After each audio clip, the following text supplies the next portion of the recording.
Salam sejahtera untuk kita semua.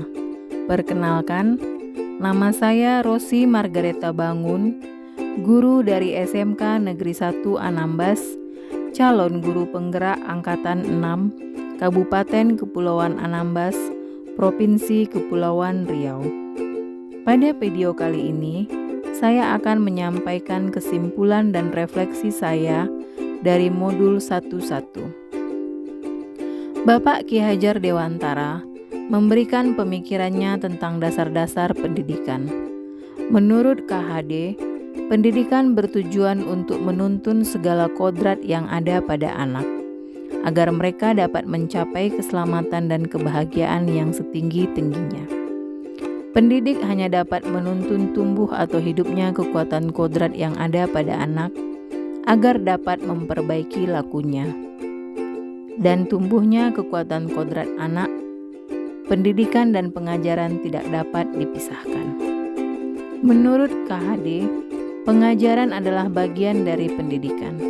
Pengajaran merupakan proses pendidikan dalam memberi ilmu atau berfaedah untuk kecakapan hidup anak secara lahir dan batin. Sedangkan pendidikan memberi tuntunan terhadap segala kekuatan yang dimiliki oleh anak, agar ia mampu mencapai keselamatan dan kebahagiaan yang setinggi-tingginya, baik sebagai seorang manusia maupun sebagai seorang anggota masyarakat. Bapak Ki Hajar Dewantara memiliki keyakinan bahwa untuk menciptakan manusia Indonesia yang beradab, maka pendidikan menjadi salah satu kunci utama untuk mencapainya. KHD juga mengingatkan para pendidik untuk tetap terbuka dan mengikuti perkembangan zaman yang ada, namun tidak semua yang baru itu baik. Jadi, perlu diselaraskan dulu. Indonesia juga memiliki potensi-potensi kultural yang dapat dijadikan sebagai sumber belajar. KHD menjelaskan bahwa dasar pendidikan anak berhubungan dengan kodrat alam dan kodrat zaman. Kodrat alam berkaitan dengan sifat dan bentuk lingkungan di mana anak berada. Sedangkan kodrat zaman berkaitan dengan isi dan irama. Artinya, bahwa setiap anak sudah membawa sifat atau karakter masing-masing. Jadi sebagai seorang guru, kita tidak bisa menghapus sifat dasar. Yang bisa dilakukan adalah menunjukkan dan membimbing mereka agar muncul sifat-sifat baik sehingga mengaburkan sifat-sifat jeleknya. Kodrat zaman bisa diartikan bahwa kita sebagai seorang guru harus membekali keterampilan kepada siswa sesuai zamannya agar mereka bisa hidup, berkarya, dan menyesuaikan diri. Dalam pembelajaran di kelas, hendaknya kita juga harus memperhatikan kodrat anak yang masih suka bermain. Lihatlah, ketika anak sedang bermain, pasti mereka merasakan kegembiraan, dan itu membuat suatu kesan yang membekas di hati dan pikirannya. Hendaknya, guru juga memasukkan unsur permainan dalam pembelajaran, agar siswa senang dan tidak mudah bosan. Apalagi menggunakan permainan tradisional yang ada. Selain menyampaikan pembelajaran melalui permainan, kita juga sebagai seorang pendidik dapat mengajak anak untuk melestarikan kebudayaan.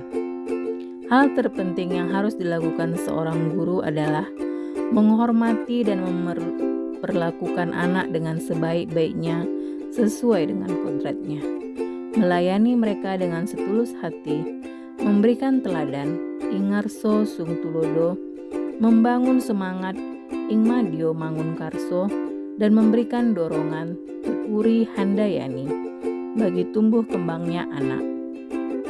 Menuntun mereka menjadi pribadi yang terampil, berakhlak mulia dan bijaksana, sehingga mereka akan mencapai kebahagiaan dan keselamatan. Selanjutnya, setelah saya mempelajari modul 11, ada beberapa refleksi yang saya lakukan tentang pemikiran Ki Hajar Dewantara. Yang pertama, sebelum saya mempelajari modul 11, saya di kelas percaya bahwa sekolah merupakan pusat dari pendidikan dan gurulah yang merupakan mengambil andil terbesar dalam kehidupan pendidikan. Siswa akan belajar jika kita sebagai seorang guru memaksakan pembelajaran. Dan saya sebagai guru terfokus pada tuntutan kurikulum sehingga mengabaikan kompetensi dan minat siswa yang seharusnya berpihak pada siswa. Yang kedua, setelah saya mempelajari modul ini, yang berubah adalah bahwa peserta didik memiliki kodrat alam dan kodrat zaman, sehingga harus tetap berorientasi pada siswa. Pada hakikatnya, guru adalah seorang petani dan guru harus menuntun. Itu merupakan pemikiran yang sangat luar biasa. Selain itu, budi pekerti adalah hal terpenting yang harus dicapai dalam pendidikan. Pendidikan akan berhasil jika kita mempunyai budi pekerti yang baik. 3. Yang bisa segera saya terapkan lebih baik agar kelas saya mencerminkan pemikiran Ki Hajar Dewantara adalah bahwa pendidikan dapat dilakukan dimanapun dan kapanpun. Siswa akan menjadi guru dan guru menjadi siswa. Bahwa saya akan mengubah pembelajaran sesuai dengan minat dan bakat siswa. Membelajarkan siswa dimanapun, kapanpun, sehingga siswa lebih berpengalaman dan lebih konkret dan dapat diimplementasikan dalam kehidupan sehari-hari. Sesuai dengan kondisi dan tuntutan zaman saat pandemi, semua bisa menjadi sumber belajar dan bahkan saat ini, kita tidak hanya terfokus pada buku dan guru saja.